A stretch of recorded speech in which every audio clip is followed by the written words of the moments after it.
গোটা দুনিয়াটাই পরীক্ষা। আল্লাহ যারে পছন্দ করে বেশি তার পরীক্ষাও। আসাদুন নাসি বালাআন আল আম্বিয়া, এই পৃথিবীতে আল্লাহ সবচেয়ে বেশি বালা মুসিবত দিয়ে পরীক্ষা করেছেন নবীদের। কারণ নবীরা আল্লাহর কাছে কম প্রিয় না বেশি প্রিয়? যেহেতু প্রিয় বেশি পরীক্ষা, এজন্য মুমিনের উপর যদি পরীক্ষা আসে, মুমিনের উপর যদি অত্যাচার আসে, মুমিনের উপর যদি ধৈর্যের পরীক্ষা আসে, জেল জরিমানা আসে, মুমিন ওইটারে ভয় পায় না। মুমিন ভয় পায় একজনকে, চিল্লায় বলেন তিনি কে? কারণ আল্লাহর ঘোষণা ওয়ালা তাহিনু ওয়ালা তাহজানু, ঘোষণাটা কার? ভয় নাই, তোদের চিন্তা নাই।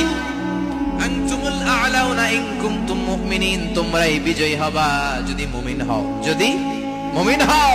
এজন্য ধৈর্যের পরীক্ষা দিতে হবে, আল্লাহর উপর তাওয়াক্কুল করতে হবে, অত্যাচার আর জুলুম আল্লাহর নামে সহ্য করে যেতে হবে। চিল্লায় বলেন ঠিক কিনা?